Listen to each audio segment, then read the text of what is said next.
Olá, meu nome é Paulo Tarcísio, sou professor de Nova Acrópole, João Pessoa, e hoje nós vamos conversar um pouco sobre a série Adolescência, uma série lançada pela Netflix em março de 2025 e que vem levantando muito debate, muitas discussões e trazendo muitas reflexões também.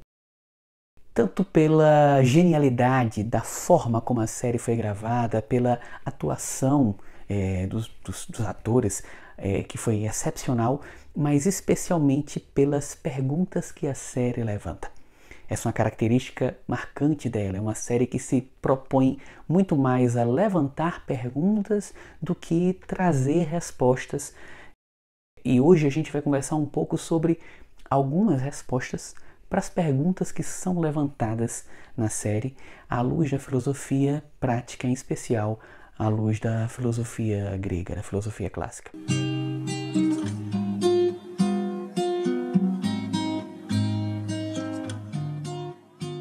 Adianto que teremos que fazer alguns spoilers nesse vídeo, então se você não gosta de spoiler, recomendo já pausar o vídeo, assistir a série e depois você volta aqui e talvez até depois assistir uma segunda vez para pegar alguns elementos que talvez tinha passado em branco. A série ela toca numa ferida, numa mácula, numa fraqueza própria da nossa civilização, do nosso momento histórico, da nossa cultura. Toda civilização tem suas virtudes e seus defeitos, toda civilização tem suas qualidades evidentes e tem seus defeitos que precisam ser trabalhados, e ela vai diretamente na ferida. É sobre essa ferida que a gente vai conversar hoje aqui, e repito, teremos alguns pequenos spoilers durante esse pequeno vídeo. Falando brevemente da série em si, é uma minissérie de 4 capítulos. Tudo indica que não vai ter uma segunda temporada, a série parece que termina ali mesmo, e cada capítulo é muito denso. Você tem muitas camadas de informação e a gente vai abordar algumas das camadas. Lógico que alguns pontos a gente não vai ter como responder aqui. A forma como a série foi gravada, ela tem um certo magnetismo. Você se sente como se você estivesse dentro da série, dentro dos fatos, acontecendo, acompanhando aquilo ali em tempo real enquanto está acontecendo. Principalmente por dois motivos. O tipo de câmera que foi usado, você dá uma sensação de que você está no cenário, está vivendo aquilo, e o fato dela ter sido gravada em um take único. A câmera é ligada no início do episódio e a câmera é desligada no fim do episódio. Você não tem cortes, uma cena é contínua com a outra, é um padrão de sequência contínuo que te dá a sensação de que você está vivendo aquele tempo ali enquanto as coisas realmente aconteceram. Então você tem uma visão que está um pouco naquele espaço e uma visão que está um pouco naquele tempo, vivendo aquele tempo e aquele espaço. Além disso, além dessa forma de gravação, dessa forma de cinematográfica, a série ela trouxe uma possibilidade de que toda família está sujeita a que algo como aconteceu naquela série aconteça, porque você tem uma família boa, um pai trabalhador, uma mãe que não é uma mãe extremamente disfuncional, uma irmã, a irmã do rapaz que é uma boa irmã, não é uma pessoa disfuncional, mas aquilo aconteceu e todo mundo fica se colocando no lugar, como se fosse o filho da pessoa, como se fosse a família da pessoa que está vivendo aquilo. Então, isso fez com que você também tivesse a sensação de que você está ali dentro, que você está vivendo aquilo, sentindo um pouco a angústia daqueles pais, sentindo um pouco a angústia daquela irmã, como se aquela situação fosse sua, fosse real. E para completar esse efeito de que você estava dentro da série, vivendo a série, você teve as atuações que foram excepcionais. O pai, que é o Stephen Graham, que fazia o papel do Ed Miller, ele era tanto roteirista quanto ator, mas o protagonista que foi algo impressionante. Um rapazinho de 15 anos chamado Owen Cooper, que fazia o protagonista da série, o suposto assassino, que a gente vai ver que no final das contas foi de fato um assassino, e que ele consegue transmitir emoções muito complexas. Então, chama a atenção como alguém tão jovem consegue transmitir emoções tão complexas e tão fortes daquele jeito e naquela qualidade. Eu acho até que ele devia fazer terapia depois para ver o quanto ele conseguiu, o quanto ele absorveu e o quanto ele conseguiu limpar de tudo aquilo que ele atuou. Me preocupa um pouco como o Coringa do Batman, né? Mas a atuação dele foi excepcional e com certeza é uma revelação no mundo do cinema. E sobre o que fala a série? Bem, a ideia central da série, o enredo da série, é um assassinato. Um assassinato de um jovem adolescente, um rapaz de 13 anos, mata uma menina, provavelmente da mesma idade, ali, 12, 14 anos, 13 anos, por aí. Mas algo interessante é que se você assistiu qualquer série policial, qualquer série de crime, em geral na série existe um determinado foco em como o crime aconteceu. Que arma ele usou, aonde foi que ele acertou no corpo, quantos golpes ele deu, depois que o crime aconteceu, como ele planejou o crime antes, depois que o crime aconteceu, para onde ele fugiu, aonde ele jogou fora a arma que ele utilizou, e aí como é que ele foi capturado, como é que foi julgado, foi condenado, foi cadeira elétrica, prisão perpétua, o que foi que aconteceu? Nada disso a série fala. A série não foca no como a coisa aconteceu, ela foca no porquê a coisa aconteceu. E algumas pessoas que foram assistir a série esperando o como, que é o que a gente está habituado, acostumado, ficaram sentindo um pouco vazias no final, porque, poxa, eu nem vi o julgamento do rapaz, não sei o que aconteceu, se foi pena de morte, se foi prisão perpétua, o que foi que aconteceu no final. Não é o foco do diretor. O foco do diretor é o porquê. Existem várias formas de se fazer história, de se estudar a história. E agora eu falo da história mesmo, história do passado humano. Existe uma forma que é mais própria do nosso momento atual, o momento materialista, que é chamada história sociológica, que é um tipo de história que está preocupada com os fatos concretos, com os fatos materiais que estavam por trás dos fatos históricos. Então, houve uma guerra. Quantos soldados de cada lado, que armas usaram, de que maneira eles batalhavam, quantos morreram de um lado, quantos morreram de outro, quais foram os avanços da medicina. Então está preocupado com aqueles fatos concretos que você pode tocar. Normalmente é a história sociológica. Mas existe um tipo de história que a gente vê muito em Heródoto, que é chamada história narrativa. Ele não está tão preocupado em detalhar os fatos concretos, embora detalhe algumas coisas, não está tão preocupado em detalhar os fatos concretos, mas está preocupado em detalhar o porquê. Por que que aquilo aconteceu? Qual é o conjunto de crenças? Qual é o conjunto de pensamentos? Qual é o conjunto de emoções, de sentimentos que existia no coração daquelas pessoas daquele tempo para que eles agissem de modo A e não agissem de modo B? Então está mais preocupado nos motores mentais, nos motores emocionais que fizeram que aquela pessoa agisse de determinada forma, ao invés de falar sobre as nuances concretas em si. Porque as nuances, no final das contas, são meios. E a pessoa se moveu devido aos seus motores mentais, seus motores emocionais. E agora, puxando um pouco para o aspecto da filosofia grega. Os gregos falavam que dentro do ser humano existia uma entidade chamada ânima, que o ser humano era composto por uma parte concreta, por uma parte material, né, que é o corpo físico, que é a parte de terra e de água, que é o corpo físico, e a energia vital.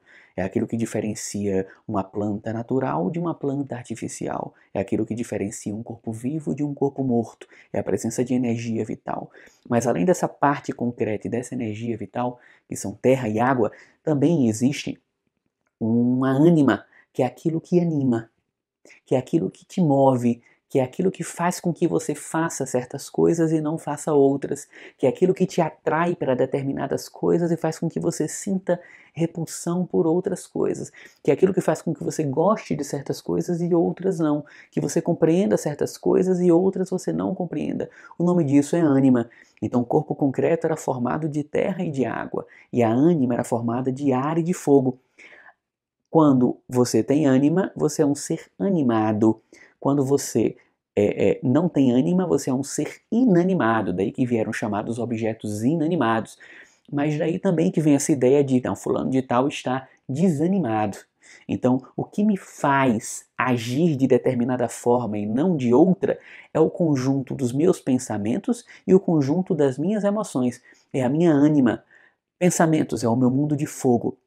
Emoções é o meu mundo de ar.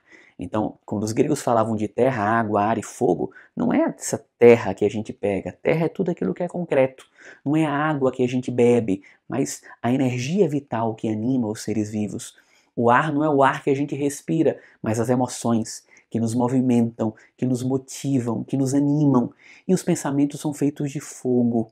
É o aspecto mental que pode apontar para cima, que pode ser racional, se a gente conquistar a racionalidade, se a gente conquistar essa capacidade de olhar para cima como fogo, ao invés de olhar para baixo. Então a nossa ânima é formada por fogo e ar, que é o conjunto dos nossos pensamentos e o conjunto das nossas emoções. Mas tudo bem, isso aí não diferencia tanto do momento atual. Para a gente, o ser humano também é feito de um corpo de pensamentos e de emoções. Mas tem um aspecto chave, especialmente na filosofia socrática. Ele falava que a evolução humana é a evolução da ânima. Aliás, que você não é seu corpo, você é sua ânima. E que a evolução humana é a evolução da ânima. É você melhorar a qualidade dos seus pensamentos, é você melhorar a qualidade dos seus sentimentos e você ter certo controle, você saber lidar com sua mente, saber lidar com suas emoções. Enquanto a pessoa não trabalha isso, ela não está evoluindo de verdade. Ela está evoluindo só externamente, e é como construir castelos de areia. Mas a evolução do ser humano própria é a evolução da qualidade dos pensamentos, a qualidade dos sentimentos e saber lidar com pensamentos e sentimentos a diversas situações distintas. A nossa felicidade para os socráticos e para as escolas que surgiram de Sócrates depende da nossa capacidade de trabalhar nossos pensamentos e nossos sentimentos. E traz agora para a tua vida concreta, traz agora para as pessoas que você observa. Às vezes uma pessoa tem uma carreira espetacular, mas o impacto da má qualidade dos pensamentos e sentimentos dela é tão grande que ela não consegue encontrar a felicidade. Dito de outra forma, para a nossa felicidade é muito mais impactante que você cuide dos seus pensamentos e dos seus sentimentos do que você se tornar negligente com isso para se dedicar 3, 4, 5 vezes mais a alcançar determinado cargo, como se aquele cargo fosse garantir e trazer a sua felicidade automaticamente. Então, não existe evolução real, não existe felicidade real se o ser humano não trabalha a mente e as emoções. Então, esse é um conceito forte da filosofia grega, da filosofia que nasceu de Sócrates, mas aí a gente se faz uma pergunta. Quantos de nós recebemos esse tipo de educação? É possível que você tenha estudado num bom colégio, no ensino fundamental, no ensino médio. É possível que você tenha feito uma faculdade, numa boa universidade, que você tenha vindo de uma boa família. Para pensar. Você recebeu esse tipo de educação? Você aprendeu minimamente a como aumentar a qualidade dos seus pensamentos e dos seus sentimentos, a como lidar minimamente com suas emoções e com seus pensamentos? Muito provavelmente não. Então, um dos aspectos, talvez o aspecto mais impactante para a nossa felicidade, para a nossa evolução pessoal, talvez seja o aspecto mais negligenciado dentro do nosso sistema educacional, tanto no sistema educacional escolar, quanto no sistema educacional dentro do seio das nossas famílias. Do ponto de vista tecnológico e material, nós estamos literalmente no espaço, entre as estrelas. A gente está conversando sobre a possibilidade de habitar um outro planeta. Mas do ponto de vista emocional, a gente está nas cavernas. Do ponto de vista de controle da mente, de aumentar a qualidade dos pensamentos, nós somos bárbaros. Pior, às vezes, do que muitos povos que a gente costuma chamar de povos bárbaros. Então, o grande problema é que uma corrente ela é tão forte quanto o seu elo mais fraco. Então, imagina que você tem uma corrente e o elo mais forte ele é feito de aço. Ele é feito de aço. E o elo mais fraco é feito de um plástico qualquer.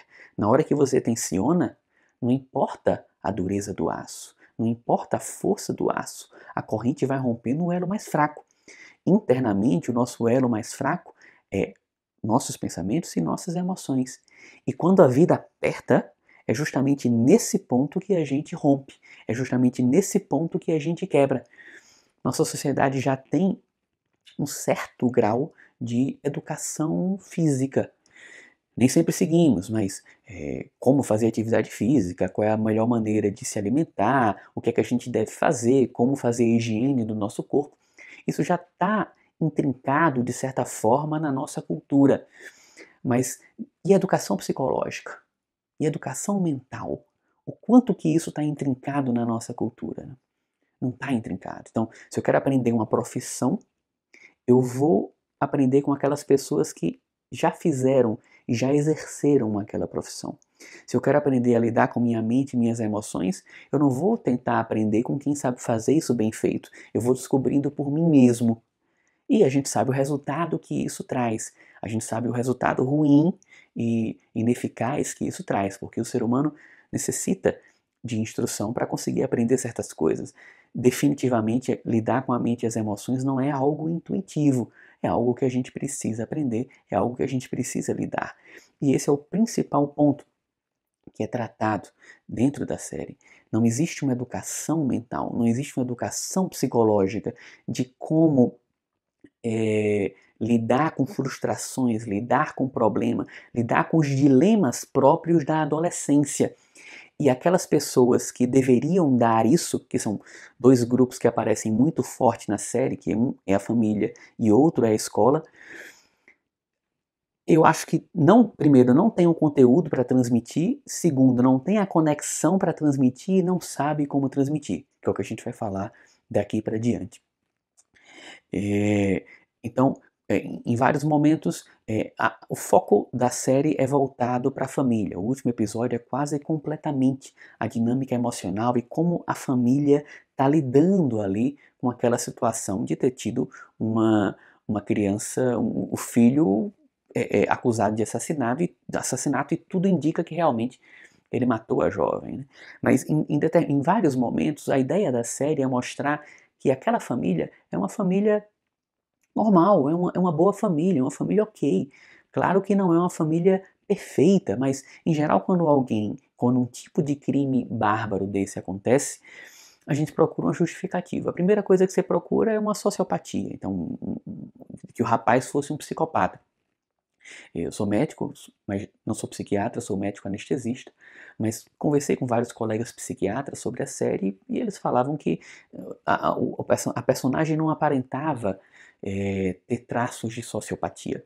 Então, não é psicopatia e não é isso que o autor quer dizer, que os diretores da série querem transmitir.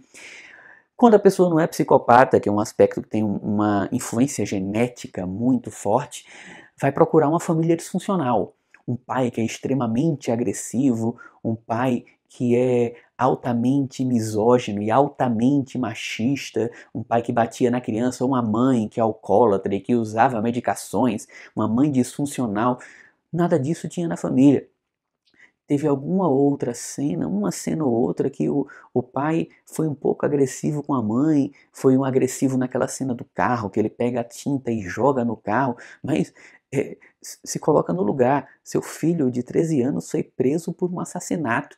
Quem ficaria completamente no seu centro o tempo todo? Então, todo mundo teria momentos ali que vai deslizar um pouquinho, desequilibrar para poder voltar do equilíbrio.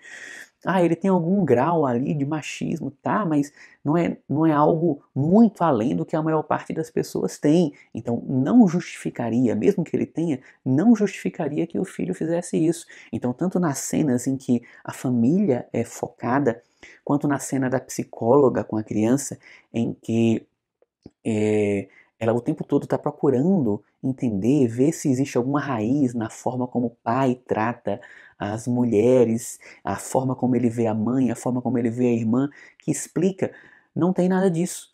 E é justamente esse o objetivo da série.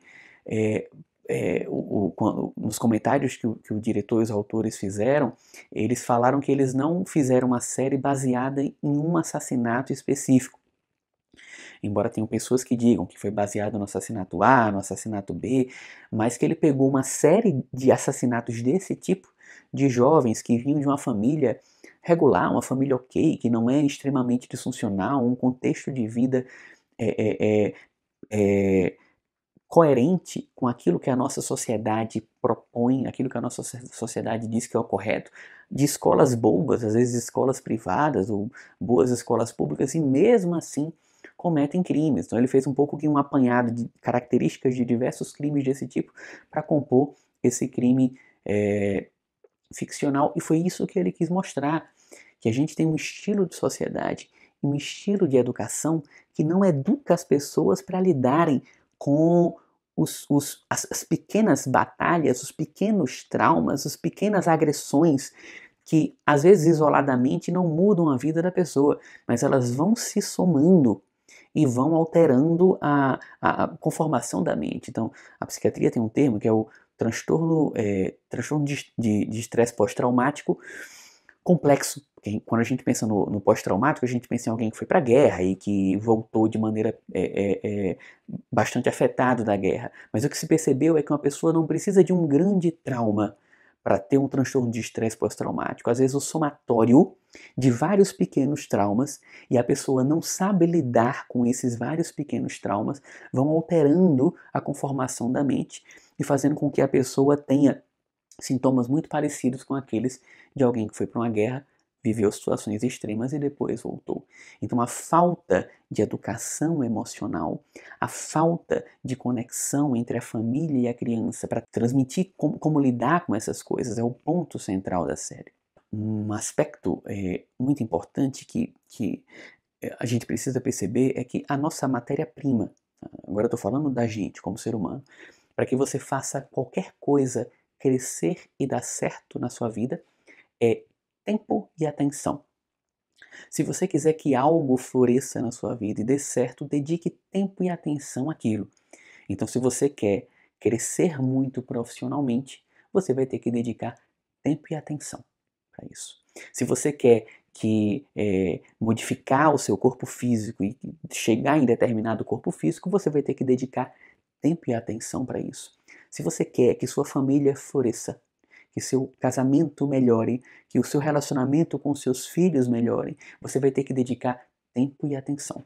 Se você quer crescer espiritualmente, você vai ter que dedicar tempo e atenção. Se você quer melhorar a qualidade dos seus pensamentos e dos seus sentimentos, você vai ter que dedicar tempo e atenção. Então, não tem jeito. Aquilo que você quer crescer, tempo e atenção é nossa matéria-prima, é o adubo, é a água, é o oxigênio que faz com que as coisas cresçam na nossa vida. Se existe um aspecto da sua vida que você quer que cresça, mas se você não dedica tempo e atenção para ele, esse aspecto não vai crescer, esse aspecto não vai melhorar. É o que a gente tem de mais precioso, o nosso tempo. Isso é algo que a gente já percebe um pouco, já tem essa percepção, mas a nossa atenção também. A nossa atenção vale ouro, e algo que preocupa, porque a gente entrega o nosso tempo e a nossa atenção hoje rolando o dedo de uma tela numa rede social, entrega de graça aquilo mais precioso que a gente tem, que é o nosso tempo e a nossa atenção. E uma coisa que a série enfatiza o tempo todo, em diversos momentos, é que os pais não dedicam tempo e atenção para as crianças. Os pais não dedicam isso que é essencial para criar a relação, para fazer com que a relação entre o pai e o filho se crie, se desenvolva e melhore e se qualifique. E por que isso é tão importante? Se você já fez algum procedimento cirúrgico alguma vez na sua vida, talvez você tenha prestado atenção numa coisa. Quando você chega no hospital, logo na entrada, na portaria, alguém vai e te pergunta, você é alérgico a alguma medicação? Aí você fala, não, não sou. Ou então sou. Aí a pessoa vai lá e anota. Quando você entra dentro do centro cirúrgico, uma pessoa olha para você e pergunta, você é alérgico a alguma medicação? Aí você responde a mesma coisa. Aí quando você entra na sala de cirurgia, uma pessoa pergunta a mesma coisa, aí você responde, não, não sou. Aí daqui a pouco o anestesista pergunta a mesma coisa, você, não, não sou. Talvez você tenha tido a impressão de que, poxa, esse pessoal é muito desorganizado, já é a quinta vez que me fazem a mesma pergunta, eles não podiam ter pegado a resposta lá na entrada e um ir comunicando para o outro, mas isso é feito de propósito. Todo erro grave, tudo aquilo que pode ser um erro fatal, ele tem pontos de checagem, diversos pontos de checagem. Para quê? Para garantir que algo catastrófico não aconteça. Então, vai que quando você falou lá na frente, lá na entrada do hospital, você respondeu que sim, você era alérgico, mas o rapaz que estava lá na frente estava cansado e em vez de dizer sim, escreveu não. Ou então você está nervoso, porque uma cirurgia não é uma coisa que você faz todo dia, e em vez de responder que sim você respondeu que não. Então, tudo isso que pode provocar consequências graves, a gente tem vários pontos de checagem. Em cada ponto de checagem, você vai de forma redundante, e é propositadamente redundante, para que um erro desse tipo não aconteça. A mesma coisa, se você vai operar uma perna, então você vai operar a perna direita, você entra no hospital, você diz que é a direita, aí você entra numa sala e diz que é a direita, aí entra no centro cirúrgico e repete que é a direita, daqui a pouco é a direita, e na hora da cirurgia a pessoa pergunta, é a direita ou a esquerda?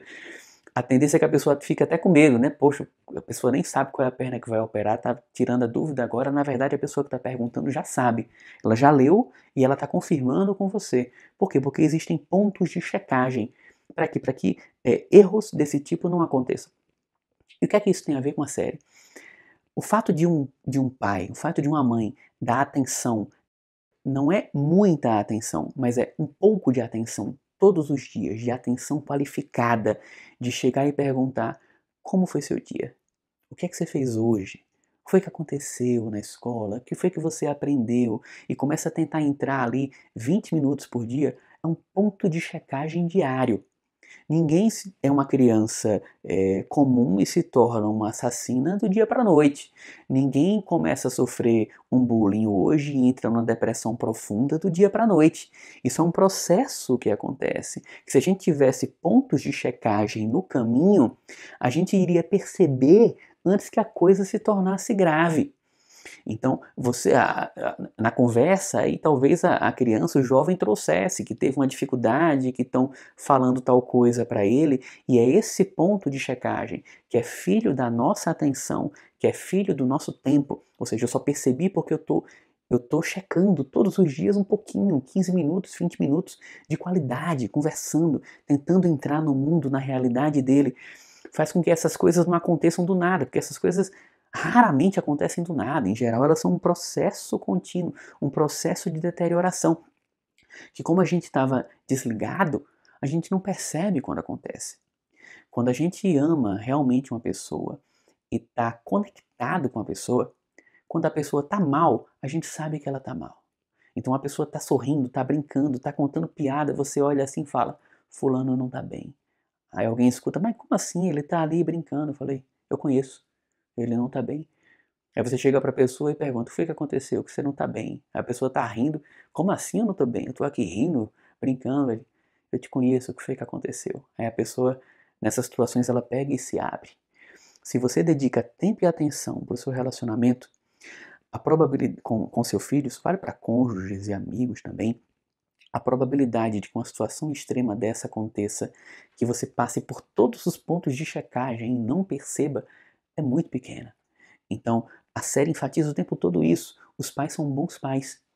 Os pais são bons pais. O pai não é um pai disfuncional, não é um pai agressivo, não é um pai alcoólatra, é um pai trabalhador, um pai provedor, que dá aquilo que é necessário para que a família sobreviva.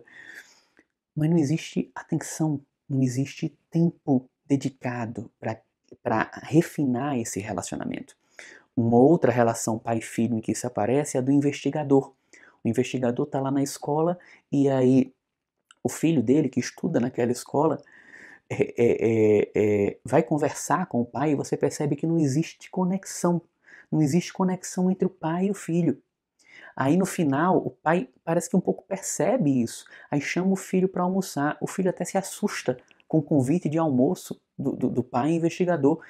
E fala: não, o senhor está muito ocupado com o seu trabalho. Ele: não, eu tenho tempo para você. Talvez tenha sido a primeira vez em 3, 4 anos que o pai fez um convite daquele, aí perguntou até o que ele gostava de comer, nem isso sabia direito. Então um ponto que a série enfatiza é essa conexão, porque é essa conexão que vai permitir que a gente perceba quando existe algo errado. Porque tem se falado muito em controlar aquilo que os filhos veem na internet. Não tem como. Não tem como você controlar aquilo que o que os jovens veem na internet. Ok, você pode limitar algumas coisas, pode colocar algumas restrições, que eu acho que se o jovem for esperto, ele vai até achar a forma de burlar essas restrições.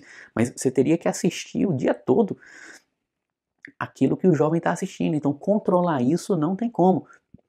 O que tem como fazer é orientar algumas restrições, mas o mais importante é você ter esse ponto de conexão, é você ter esses pontos de checagem para ver o quanto a mente daquela criança está sendo influenciada, a mente daquele jovem está sendo influenciada.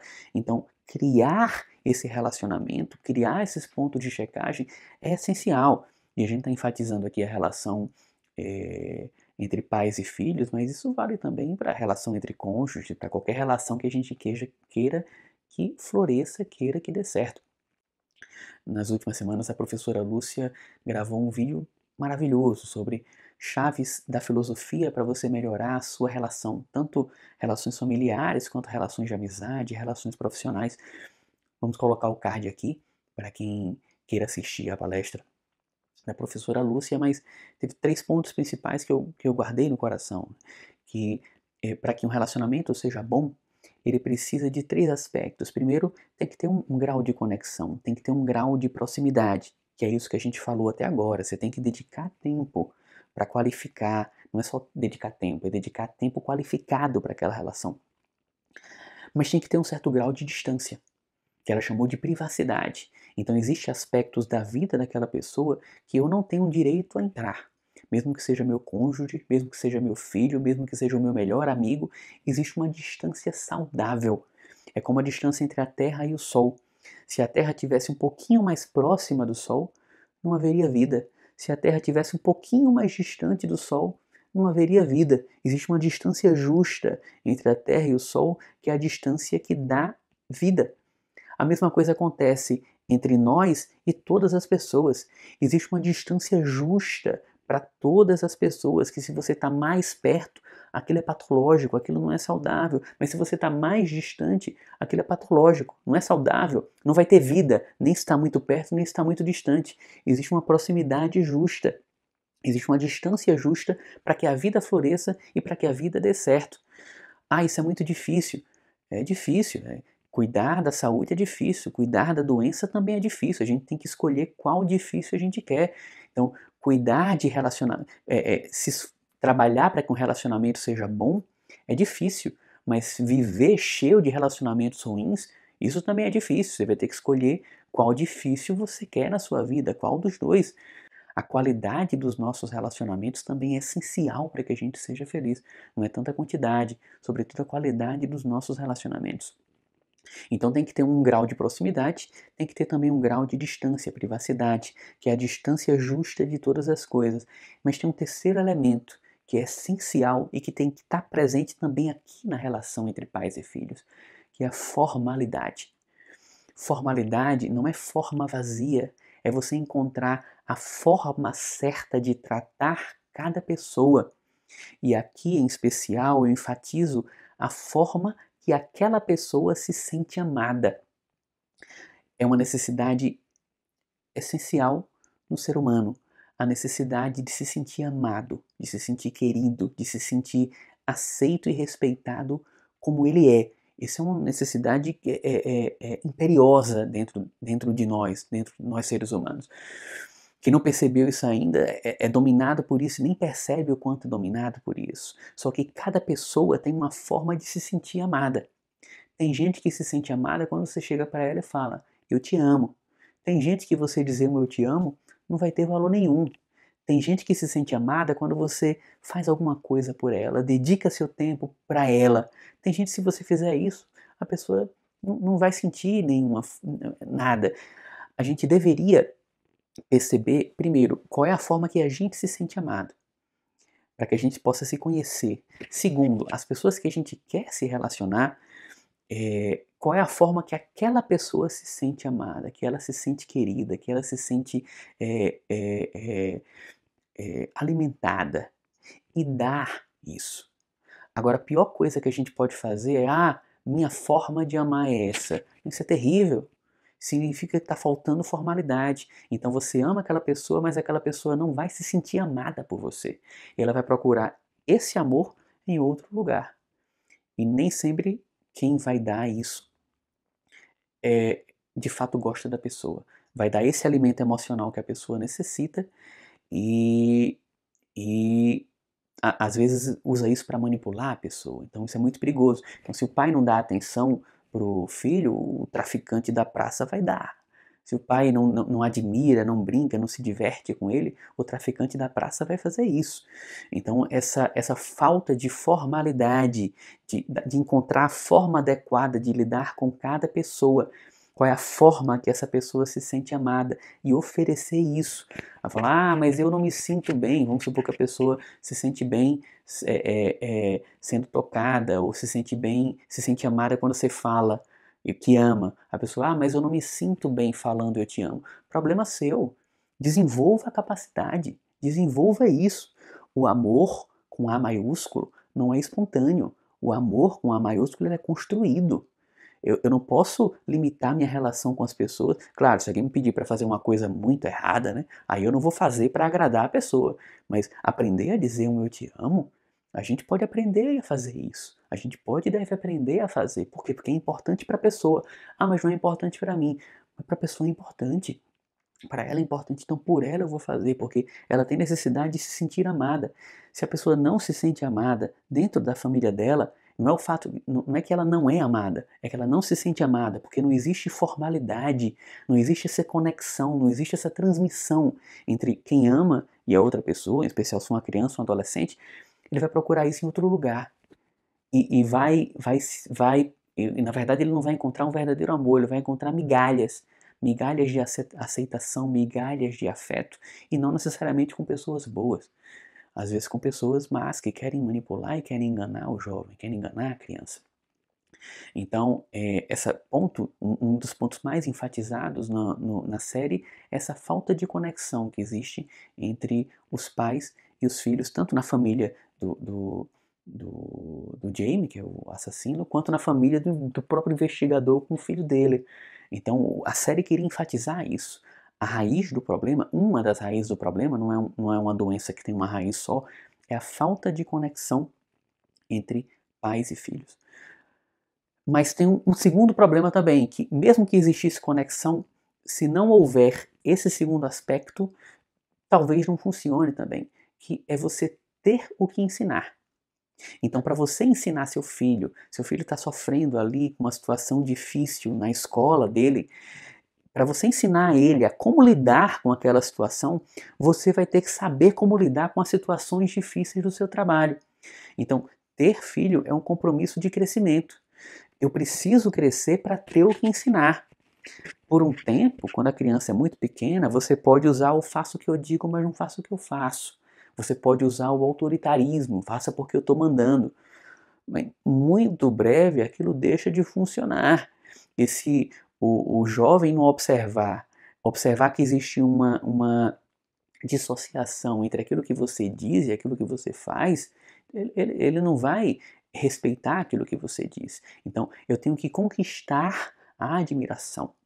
A admiração não é algo que você pode impor, é algo que você conquista. Meu pai tinha esse defeito e não tem mais. Meu pai tinha tal vício e agora não tem mais. Meu pai tinha essa fraqueza e agora não tem mais. Você ser um exemplo de uma pessoa que cresce, para que ao ser um modelo de alguém que cresce, você possa ensinar aquele jovem a fazer aquilo.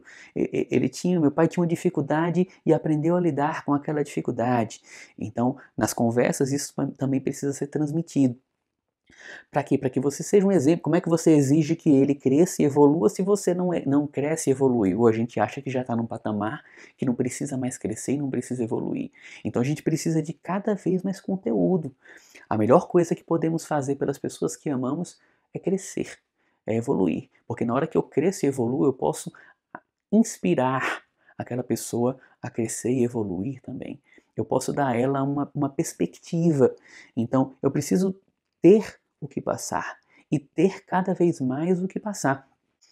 Em geral, a gente só transmite aquilo que a gente tem.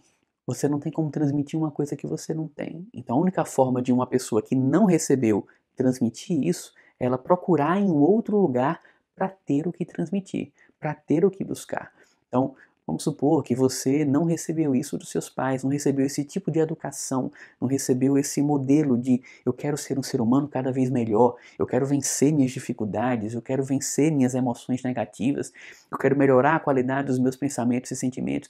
Ah, não recebeu. Busca. Busca para que você tenha aquilo que dá para aqueles que dependem de você. Então a gente não pode ser Gabriela, eu não recebi e é isso mesmo. Na próxima encarnação, se houver, aí eu faço diferente, né? Não, eu não recebi, eu vou buscar aquilo. Isso é sinal de uma alma madura, alguém que percebeu que não recebeu algo e agora e não quer manter esse ciclo, não quer perpetuar esse padrão negativo. Eu vou buscar fora para ter o que ensinar. Ah, onde é que eu vou aprender? Ah, o nosso curso de filosofia é um ótimo lugar para você começar a fazer isso. Né? A gente traz muitas chaves de como lidar com a mente, como lidar com as emoções. Então, sugiro fortemente para que você tenha o que ensinar de fato. Então, primeiro ponto, para que esse tipo de coisa aconteça menos, é conexão.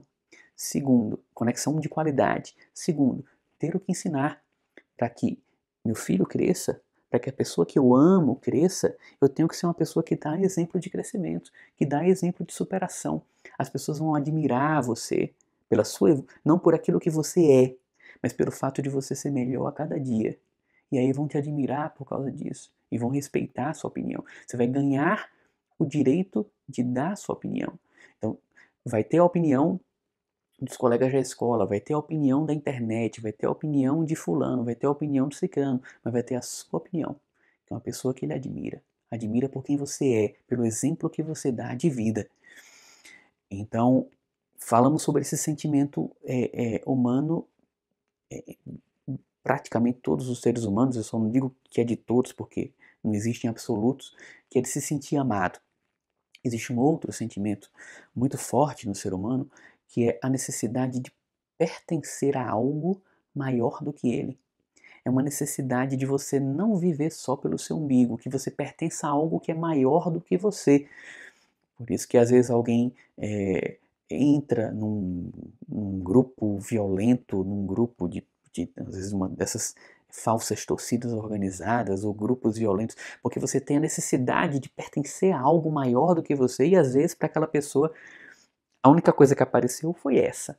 Não existia uma outra possibilidade de pertencer. E aquilo se torna parte da sua identidade. Você agora não é um Zé Ninguém, você agora faz parte daquele grupo. E você tem importância naquele grupo. Isso é uma necessidade forte no ser humano. E nos adolescentes é mais forte ainda. É mais forte ainda essa necessidade de pertencer a um determinado grupo, a algo maior que ele nem percebe, mas algo maior que ele, algo que vai ajudar a formar a identidade dele. E algo que a gente precisa ensinar para os jovens é que se o grupo está pedindo que a gente cometa certos erros, use certas substâncias para ser aceito naquele grupo, aquela amizade ela não vale a pena. Isso tem que ser algo ensinado nesses pontos de conexão, nesses pontos de checagem, quando você vai conversando e vai criando aquela relação, vai criando e aprofundando aquela intimidade. Na distância certa, na forma certa, na privacidade certa, para que você possa orientar que certas amizades não valem a pena, que se essa pessoa está te pedindo para usar essa droga para que você seja admirada por ela, essa amizade não vale a pena, é melhor buscar uma outra forma de amizade, existem outros amigos, mas isso não acontece do dia para a noite. Esses pontos de checagem que vão fazer com que a gente, que a criança não entre e vá entrando gradualmente nisso.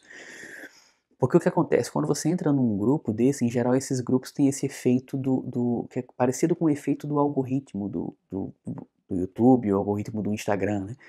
Quanto mais você busca uma coisa, mais aquela coisa aparece para você.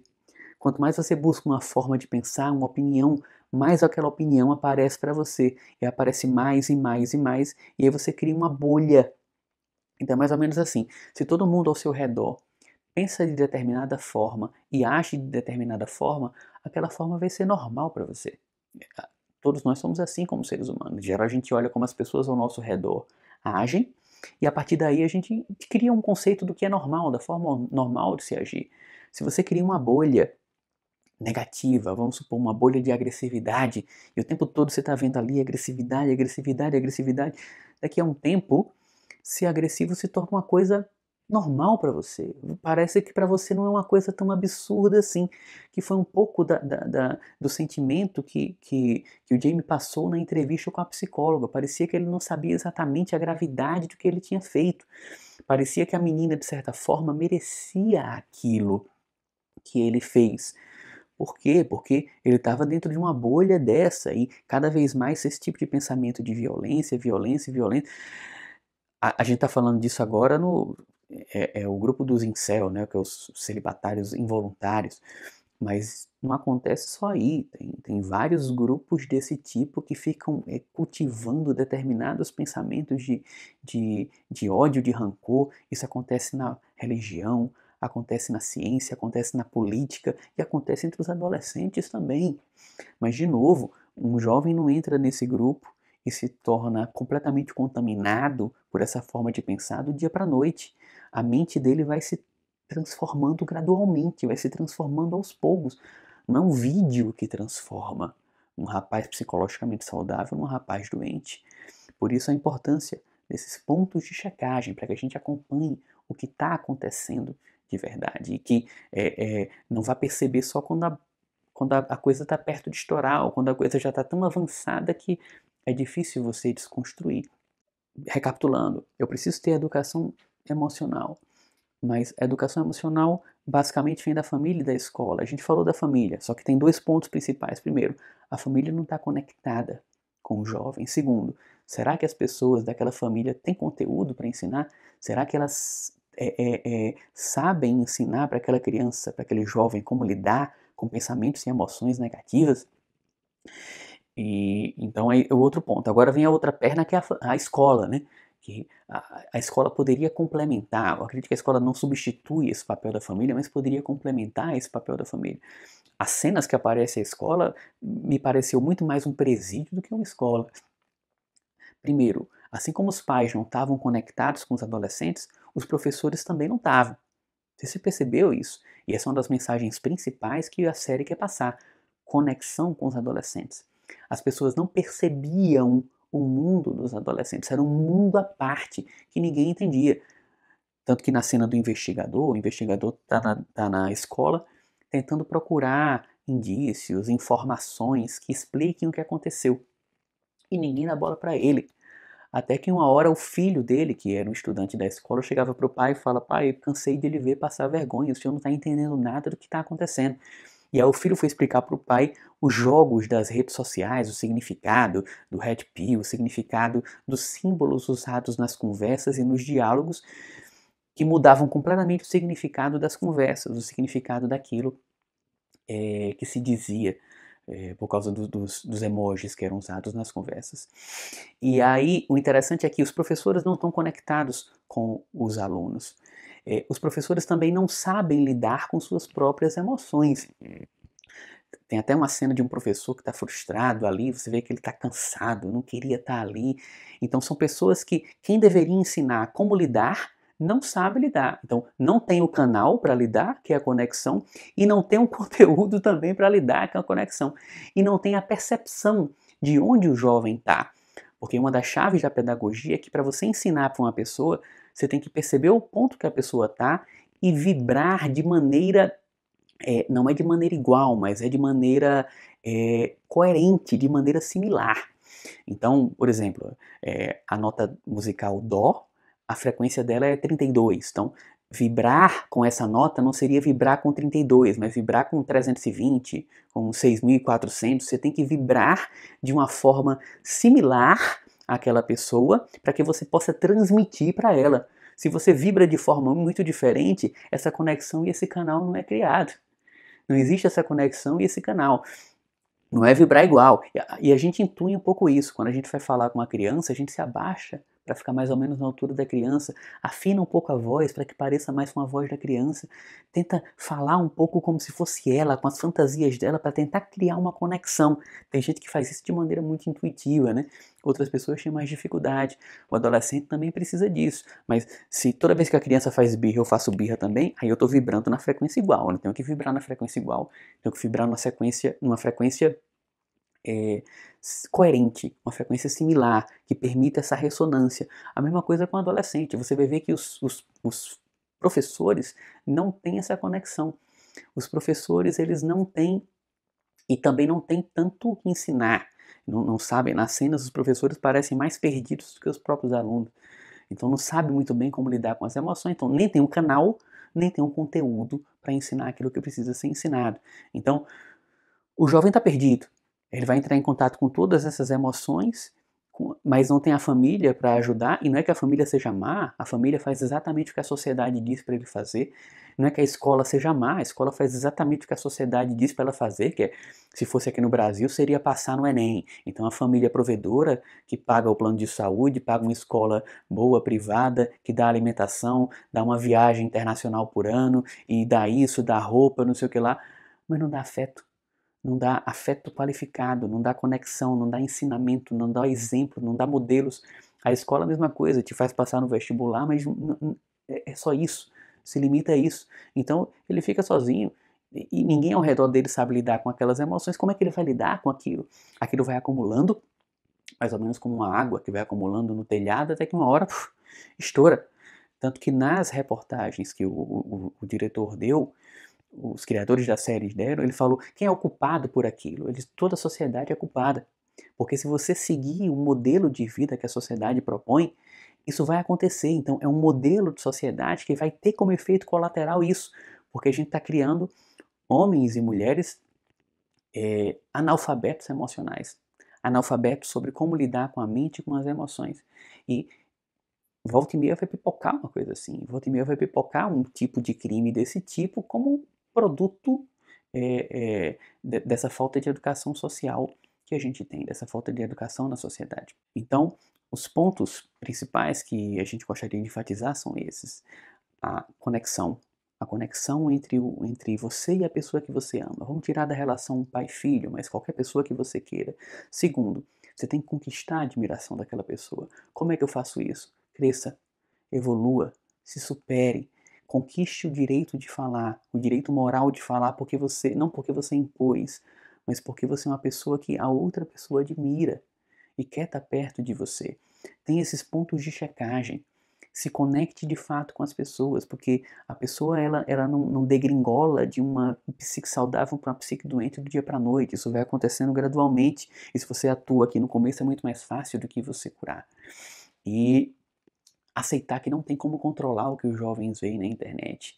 Ah, vamos fazer campanha contra o bullying. Ok, tem seu valor, sem dúvida tem seu valor. Mas se o bullying acabar, vão ter outros conflitos na adolescência. Que o adolescente vai ter que aprender a lidar com aqueles conflitos também. Tudo bem, vamos acabar com o bullying. Mas vai sair o bullying e vai entrar um outro tipo de conflito. E a gente tem que ensinar a ele a como lidar com esse tipo de conflito. Como é que eu faço isso? Tempo, atenção, conexão, tendo conteúdo para ensinar. A série é belíssima, ela traz essas reflexões, ela traz a importância desse tipo de educação emocional, desse tipo de educação psíquica e mental. Espero que vocês tenham gostado do nosso vídeo. Todo esse conteúdo que a gente falou aqui faz parte do nosso curso de filosofia.